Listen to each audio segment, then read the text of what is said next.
అయితే ఏదేమైనప్పటికీ సుప్రీంకోర్టున ఇచ్చిన ఈ తీర్పు మళ్ళీ ఒకసారి విచారించడం అనేది జరుగుతుంది. మనకి జనవరి 28, 2026లో మళ్ళీ సుప్రీంకోర్టు తుది ఫైనల్ జడ్జిమెంట్ అనేది ఈ వీధి కుక్కల పైన ఇవ్వటం అనేది జరుగుతుంది. చూడాలి మరి ఏ విధంగా ఉండబోతుంది తీర్పు. మరి ఆహ్, ప్రజలకి అనుకూలంగా ఇస్తేనేమో మరి వీధి కుక్కలు మరి తీసుకెళ్ళి షెల్టర్‌లో పెట్టాల్సొస్తుంది. షెల్టర్‌లో పెడితేనేమో డాగ్ లవర్స్‌కి నచ్చట్లేదు.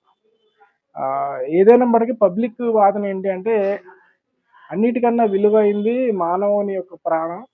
మానవుని ప్రాణానికి ఏది అడ్డొచ్చినా సరే మేము చంపేస్తాం అనేటువంటి వాదన కొంతమంది వ్యక్తులు మాట్లాడుతున్నారు.